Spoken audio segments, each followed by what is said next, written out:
Quiero empezar con una pregunta que probablemente nadie te ha hecho todavía en el mundo esotérico. ¿Por qué te interesa esto? No la respuesta bonita, la real. ¿Quieres entender cómo funciona la realidad? ¿Quieres resultados concretos en tu vida? ¿Estás harto de que los sistemas espirituales que has probado te pidan fe ciega sin darte nada verificable a cambio? Cualquiera de esas respuestas, quiero que sepas de antemano, es válida. Lo que no es válido es no tenerla, porque sin saber por qué estás aquí es muy difícil saber qué hacer con lo que vas a encontrar en este registro y en cualquier otro del canal. Eso no lo digo yo, lo escribí, porque hoy no voy a hablar sobre un libro, o más o menos sí, pero también voy a abrirlo. La magia del caos nació en los años 70 en Inglaterra. Dos ocultistas llamados Peter Carroll y Ray Sherwin estaban hartos de lo mismo que probablemente tú estás harto, de sistemas esotéricos que exigían años de iniciación, membresías en órdenes secretas, memorizar correspondencias que nadie había probado que funcionan y una dosis generosa de fe en tradiciones que nadie cuestionaba porque cuestionarlas era una especie de herejía. Carroll y Sherwin dijeron algo muy simple: ¿y si en lugar de seguir una tradición investigamos qué funciona realmente y si tratamos la magia como un campo experimental en lugar de como una doctrina? Esa pregunta parece pequeña, tenía consecuencias enormes. Porque si tratas a la magia como un campo experimental, entonces tienes que estar dispuesto a que las cosas que creías ciertas resulten ser falsas. Tienes que estar dispuesto a probar sistemas en los que no crees, a trabajar con símbolos que no tienen ninguna carga tradicional para ti, a registrar resultados con la misma frialdad con la que un científico registra datos, y tienes que estar dispuesto a tirar lo que no funciona, aunque venga de una tradición con miles de años de historia, porque no funciona, al menos para ti. Esa actitud, esa energía de hazlo tú mismo y cuestiona la autoridad, es lo que le valió a la magia del caos el apodo de la magia punk. No porque sus practicantes llevaran cresta y chaqueta de cuero, alguno habrá, sino porque compartía con el punk la misma energía. No dejes que nadie te diga cómo tiene que hacerse. Y eso es exactamente lo que escribí en el libro que hoy traemos por primera vez completo al canal. Magia del caos, una guía práctica para quien no cree en nada. Necesito decirte algo sobre ese título. Para quien no cree en nada no significa para nihilistas, no significa para personas que han abandonado toda búsqueda, significa algo técnicamente preciso que voy a explicar en este registro y que cambia cómo se entiende todo lo demás. La magia del caos no te pide que creas en ella permanentemente, te pide algo mucho más difícil y mucho más honesto, que uses la creencia como una herramienta, de forma deliberada, de forma temporal, y que la dejes cuando simplemente ya no sirva. Hay una idea en el libro que, si la entiendes de verdad, reorganiza muchas cosas. La idea es esta: las creencias no son verdades, son herramientas. Esto parece sencillo, tiene implicaciones profundas realmente. En la mayoría de los sistemas espirituales, las creencias son el fundamento. Crees en Dios, en los espíritus, en el karma, en la ley de atracción, y esa creencia es lo que da sentido y poder a tu práctica. Si dejas de creer en alguno de estos puntos, la práctica colapsa. La magia del caos invierte eso. No te pide que creas en nada de forma permanente, te pide que uses la creencia de forma temporal y deliberada como una herramienta para producir un efecto. Crees en el sistema que estás usando durante el tiempo en que lo estás usando. Cuando terminas puedes dejar de creer en él y puedes usar un sistema completamente diferente la próxima vez. Y aquí viene la paradoja que está en el corazón de todo esto. La fe tiene un efecto real aunque sepas que es una construcción. Los estudios sobre el efecto placebo demuestran esto de forma que resulta incómodo incluso para quienes quieren mantener una distinción clara entre lo que es real y lo que es una ilusión. La creencia produce resultados incluso cuando sabes que la creencia es arbitraria. La magia del caos aprovecha eso de forma consciente y deliberado. ¿Por qué eso importa ahora?, te preguntarás. Vivimos en un momento donde la mayoría de los grandes sistemas de sentido, las religiones, las ideologías, las narrativas culturales, están en crisis. Esa crisis no es nueva, claramente, pero se ha acelerado. Y en ese vacío, mucha gente está buscando algo que funcione, algo que le devuelva la sensación de que tiene agencia sobre su propia vida. La magia del caos tiene algo que decir en ese contexto, no porque ofrezca respuestas definitivas, sino porque ofrece una metodología para relacionarse con la incertidumbre de una forma activa en lugar de una forma pasiva. En lugar de esperar a que la realidad te pase por encima, aprendes a trabajar con ella. Pero voy a ser completamente honesto contigo sobre algo que la mayoría de los libros de este tema no te dicen. La magia del caos, bien practicada, produce de hecho autoconocimiento. No el autoconocimiento suave y reconfortante de los libros de autoayuda, el más incómodo y valioso, el que viene de trabajar directamente con tu inconsciente, de observar qué pides realmente cuando dices que quieres algo, de ver la diferencia entre lo que crees que eres y lo que tus acciones, incluso mágicas, revelan que eres.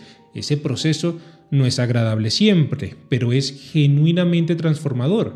Y eso me lleva al corazón del libro, porque este no es un libro de recetas, no es una colección de rituales que copias y ejecutas. Dios nos salve de eso. ¿Cuál Dios? Muy bien, gran pregunta. Es un sistema completo, con 16 capítulos que construyen uno sobre el otro, que va desde los fundamentos filosóficos hasta la práctica cotidiana avanzada. Déjame llevarte por él. Todo empieza con el paradigma, y el paradigma es el concepto que más trabajo me costó explicar de forma que cualquier persona pueda usar sin necesitar un doctorado en filosofía. Un paradigma es el marco desde el que interpretas la realidad, el conjunto de supuestos, creencias y categorías que usas para darle sentido a lo que experimentas. La cosa importante sobre los paradigmas es que son invisibles cuando estás dentro de ellos. Cuando alguien criado en una familia religiosa abandona ese paradigma, con frecuencia hay un periodo de desorientación profunda, no solo porque pierdes las creencias específicas, sino porque pierdes la estructura desde la que daba sentido a todo. La magia del caos toma ese proceso que normalmente ocurre de forma traumática y no elegida y lo convierte en una habilidad deliberada. Aprendes a entrar y salir de paradigmas consciente, a usarlos cuando son útiles y a dejarlos cuando ya no lo son. El libro trabaja con 5 paradigmas principales que cualquier practicante puede usar. El psicológico, donde la magia opera a través del inconsciente sin necesitar creer en nada sobrenatural. El espiritual, donde hay entidades reales que responden a tu trabajo. El energético, donde manipulas un campo que conecta todas las cosas. El paradigma de la información, donde la realidad es fundamentalmente datos y la magia influye en los patrones. Y el paradigma del caos puro, donde pequeñas intervenciones precisas en un sistema determinado producen efectos desproporcionados. No tienes que elegir uno para siempre, eliges el que sirve para el trabajo que estás haciendo ahora mismo. Después viene el trance y el trance es donde el trabajo real ocurre. El libro distingue entre 2 rutas fundamentalmente diferentes hacia el estado que la magia del caos llama gnosis, el estado de conciencia donde la intención puede llegar al inconsciente sin ser interceptada por el filtro analítico que lo dice a todo, o le dice a todo, mejor dicho, esto no va a funcionar. La primera ruta es la inhibición, reducir la actividad del sistema nervioso para que el pensamiento analítico se aquiete solo. Meditación, relajación profunda, silencio sostenido, el cerebro llega al estado theta, porque simplemente no hay suficiente estimulación para mantenerse en el estado ordinario. La segunda ruta es todo lo contrario, la excitación, llevar el sistema nervioso a un nivel de activación tan alto que el pensamiento analítico colapsa por saturación, percusión rítmica sostenida, movimiento repetitivo extenuante, canto, excitación sexual intensa, todos producen trance porque el sistema nervioso, llevado al límite de su capacidad de procesamiento ordinario, libera los mecanismos de control habituales. Ambas rutas llegan al mismo destino por caminos opuestos y el libro incluye protocolos específicos para desarrollar el acceso a esos estados en 2 semanas de práctica diaria de 20 minutos. No teoría, protocolo verificable, paso a paso. Después, los sigilos, la herramienta más accesible, más verificable y más honesta de toda la tradición. Si tuvieras que elegir una sola técnica para empezar, sería esta. Un sigilo en su forma más simple es la conversión de una intención en un símbolo, no cualquier símbolo, uno específico, construido por ti, Para ese trabajo concreto, el símbolo en sí no tiene poder inherente. El poder viene del proceso de crearlo y de cargarlo, que es el proceso de comunicarle al inconsciente una intención de forma que sortee los filtros del pensamiento analítico. La idea viene de Austin Osman Spare, el mago y artista londinense de principios del siglo XX que desarrolló la teoría de que el inconsciente tiene una capacidad real de influir en la realidad exterior, pero que la mente consciente, con sus dudas y su análisis constante, interfiere con ese proceso.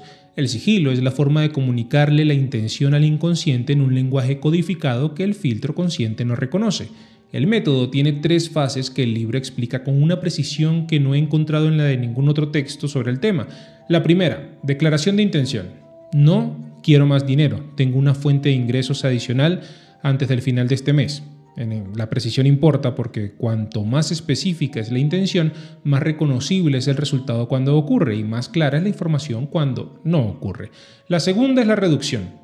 Eliminas todas las letras que se repiten en tu frase hasta quedarte con una combinación que ninguna voz en tu cabeza puede leer como palabras. La tercera es la construcción del símbolo. Combinas esas letras gráficamente hasta crear algo que se percibe visualmente como un símbolo unificado, abstracto, extraño, diferente de cualquier cosa que hayas visto antes.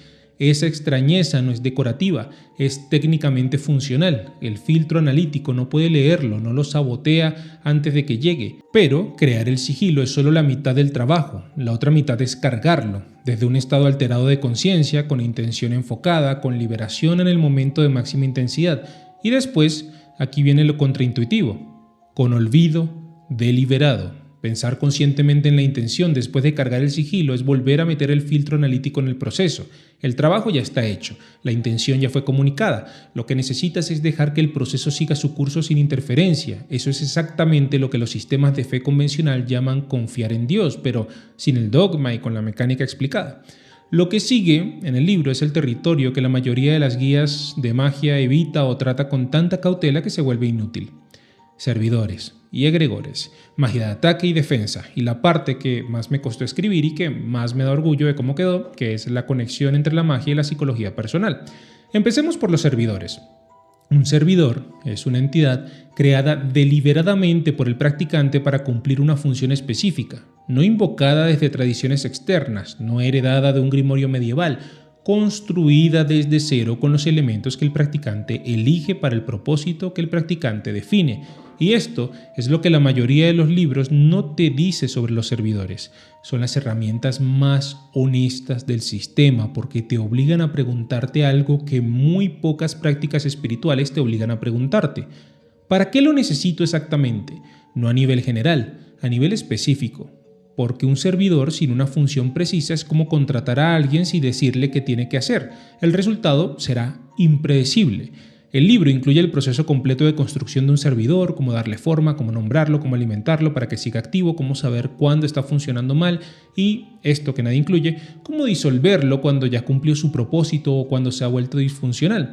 Porque los servidores que no se cierran adecuadamente se quedan activos en el campo del practicante consumiendo energía para tareas que ya no son relevantes. Y eso explica por qué mucha gente que ha trabajado con entidades sin protocolos claros de cierre sienten con el tiempo que su práctica ha perdido potencia o ellos mismos se sienten cansados y enfermos. No es el universo castigándoles, es que tienen demasiadas cosas abiertas con demasiado poco combustible.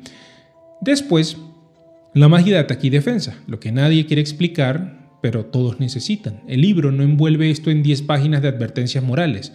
Hay 3 preguntas que debes responder antes de hacer cualquier trabajo de este tipo. La primera, ¿es necesario? ¿Has agotado las vías ordinarias? La magia de ataque no debería ser la primera respuesta a un conflicto, sino como mucho una opción cuando todo lo demás ha fallado. La segunda pregunta ¿es proporcional? Usar magia de ataque seria contra alguien que simplemente te cayó mal es como usar un mazo para aplastar un mosquito. Excesivo, torpe, con daño colateral que no anticipaste. Y eso nos lleva a la tercera. ¿Estás dispuesto a asumir las consecuencias? Y aquí el libro te dice algo sobre el efecto de retorno que no encontrarás en ningún otro lugar con esta claridad. La magia que produces cambia al practicante que la produce.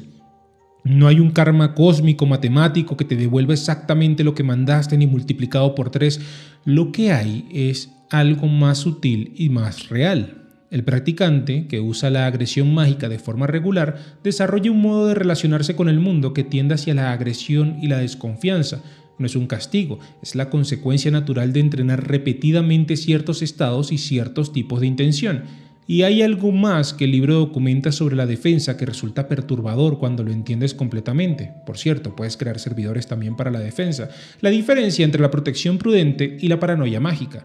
Porque hay practicantes que construyen sistemas de protección cada vez más elaborados que se vuelven el foco principal de su práctica, que interpretan cualquier cosa que sale mal como un ataque externo, que buscan constantemente fuentes de magia hostil que explicarían por qué la vida no va como quieren. Ese patrón no es una práctica mágica, es una forma de evitar la responsabilidad personal colocando el locus del control completamente fuera de uno mismo.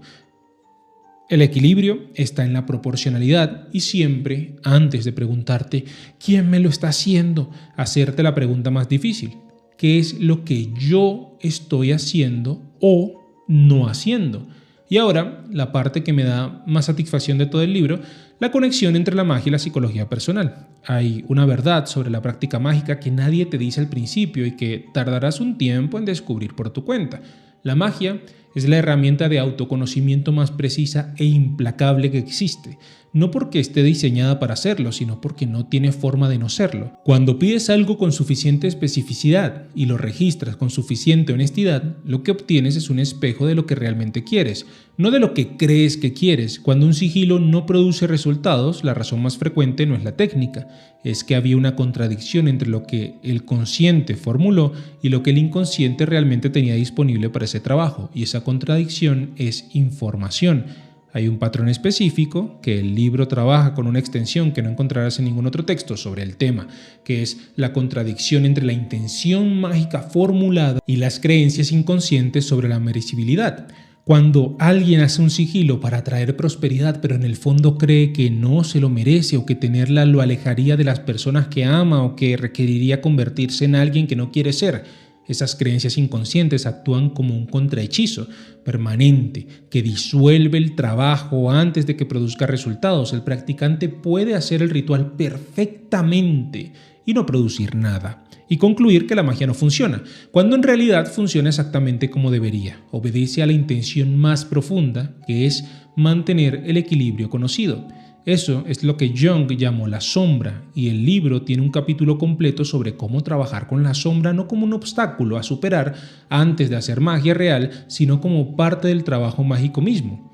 Pero hay un capítulo en el libro que tiene una ambición diferente a todos los demás, el capítulo de los 8 rayos de la magia. Los 8 rayos de la magia son el mapa completo de lo que puedes hacer, no un mapa de tradiciones históricas ni de entidades externas, un mapa de los 8 tipos de poder que existen como capacidades dentro de cualquier practicante humano. El rayo negro, magia de transformación radical, de destrucción de lo que ya no sirve para que algo nuevo pueda emerger, el trabajo más peligroso y el más necesario cuando se necesita. El rayo azul, magia de riqueza y de resultados materiales, no como algo opuesto a la espiritualidad, sino como una capacidad legítima que el practicante puede desarrollar con la misma seriedad que cualquier otro rayo. El rayo rojo, magia de combate, de energía marcial, de la voluntad que no cede ante obstáculos, el coraje como herramienta operativa. El rayo amarillo, magia de ego y de imagen, el trabajo de construir la versión de ti mismo que quieres proyectar al mundo, no vanidad. Tecnología. El rayo verde, magia de amor y de relaciones, no la magia de atar a alguien a ti, eso funciona mal y el libro explica exactamente por qué, sino la magia de crear las condiciones para que el tipo de amor que buscas pueda llegar. El rayo naranja, magia de pensamiento y de pensamiento grupal, cómo usar la estructura del lenguaje y del pensamiento para crear realidades, el campo donde el esoterismo y la psicología cognitiva se tocan más directamente. El rayo púrpura, magia sexual, no en el sentido voyeurístico, sino en el sentido técnico. El orgasmo como el estado del vacío mental más potente que el cuerpo humano puede producir de forma natural y por tanto el vehículo de carga más directo para una intención. Y el rayo octarino, el color que no existe en el espectro visible ordinario, el rayo de la magia pura, sin propósito específico, el trabajo de alinearse con el caos mismo, de moverse a través de la realidad como parte del sistema en lugar de como agente que actúa sobre él desde afuera. El libro incluye un protocolo de diagnóstico para identificar cuáles rayos dominas, cuáles ignoras sistemáticamente y cuáles evitas porque su contenido produce demasiada incomodidad. Esa última categoría, los rayos que evitas, es invariablemente la que más trabajo necesita y la que mayor transformación produce cuando se aborda. Y eso nos lleva al capítulo final que quiero mencionar antes de llegar a lo que realmente importa decirte hoy. La gran obra. La transmutación no del plomo en oro, sino del practicante mismo. El libro dice algo sobre esto con una honestidad que la mayoría del esoterismo no tiene la valentía de decir. La gran obra no es algo que le pasa a los iniciados especiales en ceremonias secretas. Es algo que le pasa a cualquiera que practique con suficiente honestidad durante suficiente tiempo y que tenga la disposición de mirar lo que la práctica revela.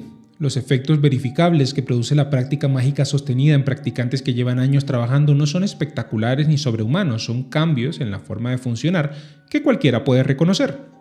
La capacidad de sostener múltiples perspectivas simultáneamente sin necesitar que ninguna sea la verdad definitiva, la habilidad de actuar desde la intención consciente en lugar de desde el automatismo, una relación diferente con la incertidumbre, una honestidad sobre los propios patrones que hace que las decisiones sean más limpias.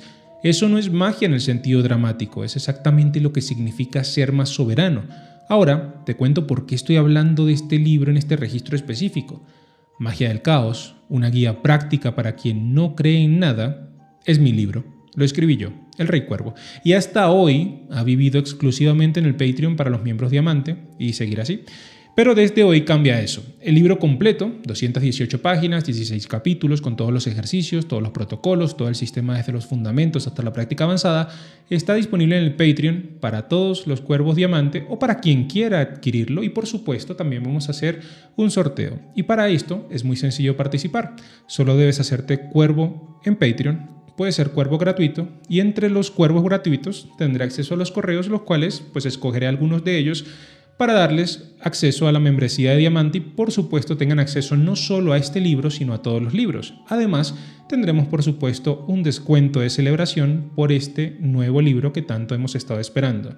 Pero hay algo más que los miembros Diamante reciben que ningún otro nivel tiene. Los otros libros que he escrito, guías específicas sobre sistemas que hemos trabajado en el canal, ¿sí? 72 Ángeles, Vigilantes, Clifford, tenemos de todo un poco, pero desde el nivel operativo completo que el formato del canal no puede cubrir. No porque el canal no quiera, sino porque hay un nivel de profundidad que requiere un texto que puedas leer y releer, subrayar, trabajar con él en tu mesa antes de entrar al espacio de trabajo. Un video no reemplaza eso, nunca lo ha reemplazado. El Grimorio del Cuervo, el canal donde subiré un poco más al respecto, va a trabajar mañana los 3 primeros capítulos del libro de forma técnica, cómo usar el cambio de paradigma en la práctica, el protocolo de trance por inhibición y el método de sigilos paso a paso con ejemplos. Si ya tienes el libro, mañana tendrás el análisis. Si no lo tienes todavía, mañana tendrás, por supuesto, la razón para conseguirlo. 218 páginas escritas desde la misma voz con la que hablo en este canal, sin fe ciega, sin promesas de resultados garantizados, con la honestidad de quien lleva años usando esto y puede decirte con precisión que funciona, por qué y que no funciona aunque se vea bien en un ritual. Hazte Cuervo Diamante, el link está en la bio y como comentario fijado, mantente firme, mantente soberano.